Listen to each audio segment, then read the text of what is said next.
प्यारे बच्चों, आज हम 6th क्लास के सोशल साइंस की बुक है सोशल एंड पॉलिटिकल लाइफ का फर्स्ट लेसन है। जिसके अंदर विविधता की समझ, क्या विविधता से आप क्या समझते हैं? विविधता के डाइवर्सिटी क्या होती है? विविधता की विविधता, अगर हम विविधता को देखते हैं, विविधता होता है कि एक दूसरे से हम डिफरेंट कैसे हैं। विविधता के अंदर हम खान पान, रहन सहन, भाषा का बोलचाल, ठीक है, ये सभी बातें, धर्म, लिंग, ये आधे शरीर की बनावट, ये सभी बातें विविधता को दर्शाती हैं। विविधता होती है कि हम एक समाज से खान पान में कैसे अलग, उसके रहन सहन का जीवन स्तर कैसा है, वो कैसी लैंग्वेज को बोलते हैं और किस धर्म से संबंध रखने वाले व्यक्ति, ये सभी बातें विविधता के अंदर क्या की जाती है? शामिल की।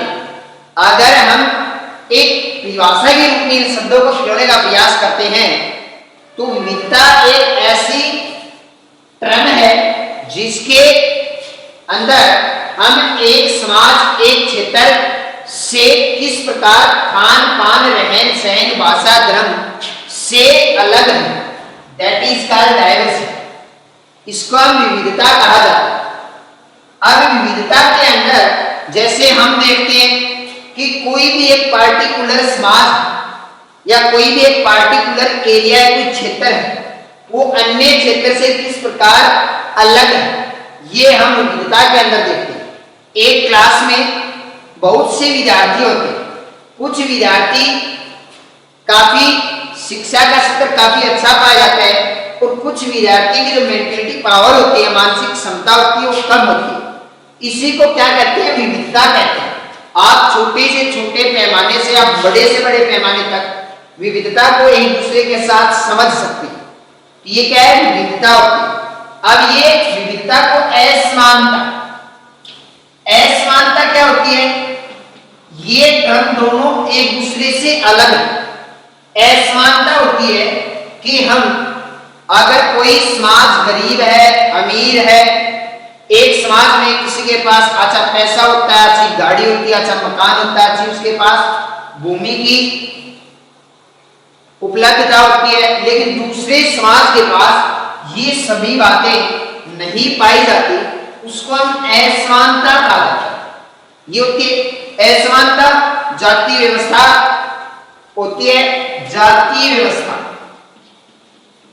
जातीय व्यवस्था असमानता का मुख्य आधार मानी।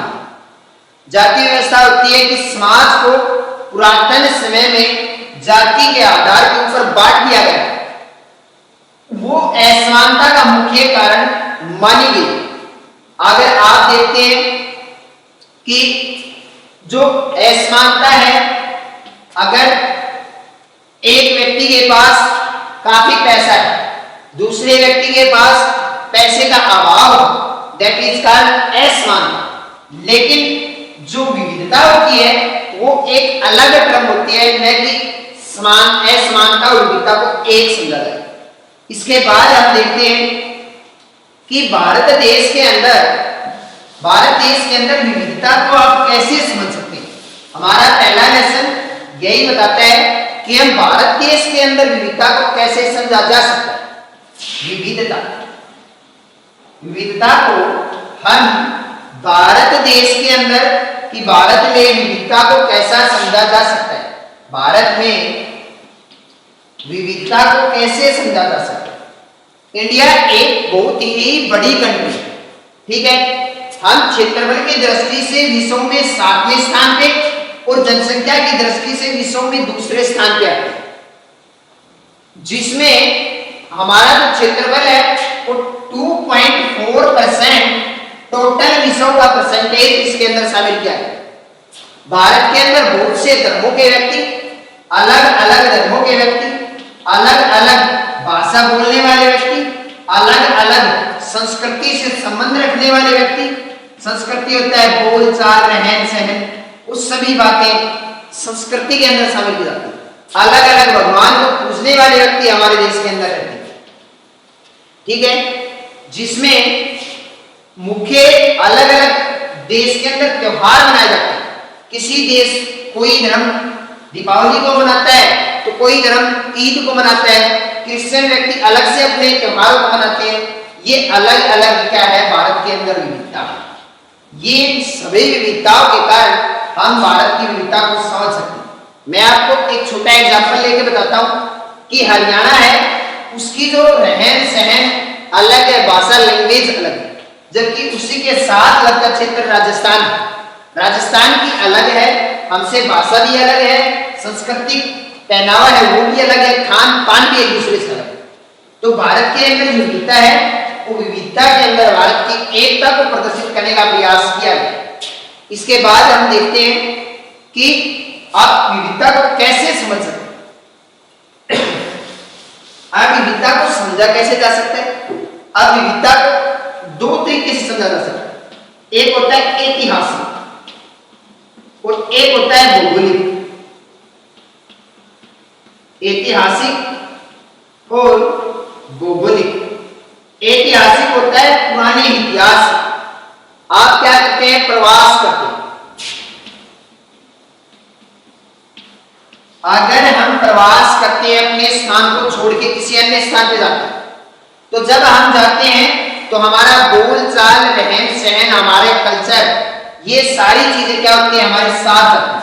हम किस लैंग्वेज को बोलते हैं, किस त्योहार को मनाते हैं, कैसे हम वस्त्र पहनते हैं, कैसे खाना खाते हैं, वो सारी जो हमारी आदतें होती हैं हमारे साथ जाती हैं। और हम जिस क्षेत्र में जाते हैं, जैसे आप हरियाणा से हैं, आप चले जाते हैं दिल्ली। अगर यहां से आप हरियाणा से गए तो हरियाणा की भाषा है, बोलचाल रहन सहन सारी बातें आपके अंदर। जैसे ही आप दिल्ली जाते हैं तो कुछ बातें दिल्ली की सीख लेते हैं और कुछ बातें अपने हरियाणा की रह जाती हैं। यही क्या होता है? ऐतिहासिक कारक होते हैं। यानी पुरातन समय में व्यक्ति अपने स्थान को छोड़ के किसी अन्य स्थान पे जाते थे। जैसे हमारे देश में समय समय पे अंग्रेज आए, उनकी सभ्यताएं अलग थी, हम उनकी बातों को भी आज बहुत सी ऐसी चीजें हैं जो अंग्रेज हमारे देश में छोड़ के गए हैं और बहुत सी चीजें ऐसी हैं जो अंग्रेज हमारे देश से अपने देश के अंदर सीख के गए। भौगोलिक तत्व वो होता है जिसके अंदर हम किसी भी प्रकार के जो प्राकृतिक एलिमेंट है, पृथ्वी के ऊपर पाए जाने वाले नदी है, पर्वत है, मैदान है, वो सभी क्या होते हैं? भौगोलिक का ये विविधता है। किसी क्षेत्र में नदियां बहुत ज्यादा हैं, किसी क्षेत्र में पहाड़ बहुत ज्यादा हैं और किसी क्षेत्र में रेगिस्तान बहुत ज्यादा है, यानी रेतीली भूमि सबसे ज्यादा पाई जाती है। ये सभी क्या होते हैं? भौगोलिक कारण। हम दो स्टेट का एग्जांपल लेकर समझने का प्रयास करते हैं कि भारत के अंदर विविधता कैसे पाई जाती है। अब मैं आपके सामने दो स्टेट बताता हूं। जम्मू कश्मीर के अंदर एक क्षेत्र है लद्दाख और एक लेते हैं केरल। लद्दाख और केरल दोनों भारत के अंदर है। ये उत्तर के अंदर है और ये दक्षिण के अंदर है। हम देखते हैं भारत के अंदर विविधता कैसे है। लद्दाख है, ये कश्मीर के उत्तर पूर्वी, ये कश्मीर के पूर्वी हिस्से के अंदर, कश्मीर के पूर्वी हिस्से में है, ठीक है। और पूरा पहाड़ी और रेगिस्तानी क्षेत्र, पहाड़ी और रेगिस्तानी क्षेत्र है, यानी पहाड़ और रेगिस्तान ज्यादा है। उसके बाद इसमें वर्षा बहुत कम होती है,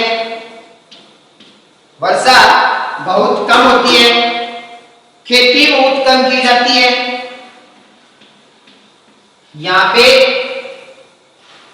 भेड़ों का पालन किया जाता है, जिसमें एक आता है पश्मीना शाल।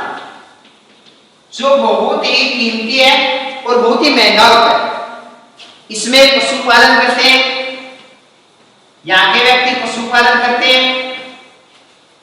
इसके बाद हम देखते हैं कि इसमें अत्यधिक पहाड़ी क्षेत्र होने के कारण बहुत से व्यक्तियों ने प्रवास किया, यानी बहुत से व्यक्ति यहां से अन्य देश में भी गए हैं और उन देशों से हमारे देश में गए।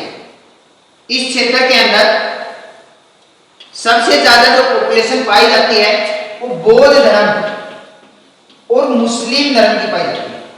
बौद्ध धर्म और मुस्लिम धर्म की जनसंख्या पाई जाती है। उसके बाद हम देखते हैं केरल। अब देखो हम डाइवर्सिटी देखने का प्रयास करने, विविधता देखने का प्रयास करें भारत में। लद्दाख कश्मीर के पूर्वी हिस्से में है, पहाड़ी और रेगिस्तानी क्षेत्र है, वर्षा कम होती है, खेती कार्य भी कम होती है।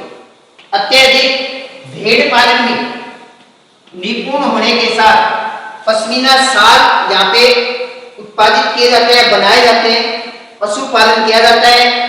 बौद्ध धर्म और मुस्लिम धर्म के व्यक्ति अलग है। उसके बाद हम केरल में आते हैं। यह भारत के दक्षिण पश्चिम क्षेत्र के अंदर है। यह भारत के दक्षिण पश्चिम क्षेत्र में है, जिसमें दक्षिण पश्चिम राज्य की तरफ है और एक तरफ पानी से घिरा हुआ है या समुद्र से घिरा हुआ है और दूसरी तरफ पहाड़ी क्षेत्र है। यानी पास में पानी भी है, जहां वर्षा नहीं होती यहाँ पानी है। पहाड़ी क्षेत्र से घिरा हुआ है और इस पहाड़ी क्षेत्र के अंदर मसालों का उत्पादन किया जाता है। किसका उत्पादन किया जाता है? मसालों का। मसाले सबसे ज्यादा केरल में उत्पादित किए जाते हैं। मसालों का उत्पादन किया जाता है और बहुत से व्यापारी व्यक्ति यहाँ मसालों के व्यापार के लिए आए। जैसे यहाँ प्रवास हुआ है, बहुत से व्यक्ति पहाड़ी क्षेत्रों के द्वारा इस क्षेत्र में आए, इस क्षेत्र से दूसरे स्थानों पे गए, तो इस क्षेत्र में भी आए। वास्को डी गामा 1498 में केरल के नजदीक ही पहुंचा था। ठीक है, यहाँ के त्योहार अलग है और यहाँ पे एक त्योहार मनाया जाता है ओणम, जिसमें नाव प्रतियोगिता होती है। क्या होती है? नाव प्रतियोगिता, यानी नाव चलाई जाती है। ठीक है, और यह लगभग यह माना जाता है कि इस क्षेत्र के अंदर ईसाई समुदाय के व्यक्ति ज्यादा रहते हैं, मुस्लिम समुदाय के व्यक्ति भी इस क्षेत्र में रहते हैं। अब इस क्षेत्र में यहाँ कृषि नहीं की जाती, यहाँ चावल की कृषि की जाती है। यहाँ चावल की कृषि की जाती है। अतः अब आप देखते हैं कि ये दोनों क्षेत्र हैं वो भारत में है। यह कश्मीर के पूर्व यानी उत्तर में स्थित है और ये दक्षिण पश्चिम यानी दक्षिण क्षेत्र के अंदर स्थित है। लेकिन दोनों भारत में होने के कारण हम बोलचाल, रहन सहन, भौगोलिक और ऐतिहासिक हर तत्वों के हिसाब के अनुसार इनके अंदर विविधता पाई जाती है। लेकिन इन दोनों क्षेत्र में रहने वाले व्यक्ति कौन है? भारतीय। अगर हम लद्दाख में जाकर किसी से पूछते हैं कि हु आर यू, तो बोलता है इंडियन, कि वो भारतीय है। केरल का व्यक्ति भी भारतीय है। ये हम विविधता समझने का प्रयास किया और दोनों भौगोलिक स्थिति के अंदर दोनों अलग है, ऐतिहासिक स्थिति के अंदर दोनों अलग है, लेकिन आर्थिक क्षेत्र के अंदर विविधता पाई जाती है। और उसके बाद भी इतनी वस्तुएं होने के साथ भारत के अंदर क्या होती है? ये विविधता है। हम विविधता के अंदर एकता समझने का प्रयास करते हैं कि ये सभी एक दूसरे से अलग अलग एक क्षेत्र में होते हुए भी। अब इसके बाद समझते हैं कि विविधता में एकता कैसे? विविधता में एकता, जैसे हमने इसके बारे में अध्ययन करने का प्रयास किया कि ये दोनों क्षेत्र भारत में होते हैं एक दूसरे से अलग है। विविधता में एकता क्या है? कि इनको सभी क्या है? कि सभी भारतीय हैं, सभी भारतीय हैं। और ये विविधता में एकता का जो विचार है ये हमारे प्रथम प्रधानमंत्री पंडित नेहरू ने दिया। उन्होंने बताया कि भारत बहुत बड़ा क्षेत्र होने के साथ साथ इतनी विविधताओं के साथ साथ भी भारत क्या है, एक और जो बहुत सी जो एक है कि हमारा जो राष्ट्रीय गान है, राष्ट्रीय गान भारत के प्रत्येक क्षेत्र में गाया जाता है और ये राष्ट्रीय गान भारत को विविधता में एकता का प्रतीक माना जाता है, जिसमें सभी राज्यों को प्रतिनिधित्व देते हुए सभी को एक भारतीय के रूप में माना गया है। अतः हम कह सकते हैं कि भारत के किसी भी क्षेत्र में निवास करने वाले व्यक्ति, चाहे वो किसी भी धर्म, किसी भी भाषा, किसी भी रहन सहन और हर एक भौगोलिक या ऐतिहासिक रूप से अलग होते हुए भी हम क्या है, विविधता के अंदर एकता का प्रतीक भारत के अंदर पाया जाता है। आशा करते हैं कि सभी स्टूडेंट को समझ आ गया होगा। अगर इसके बारे में आप अपनी जो बुक है उसके अध्याय के बारे में एक बार पढ़ लेते हैं तो आप काफी अच्छे से इसको समझ सकते हैं।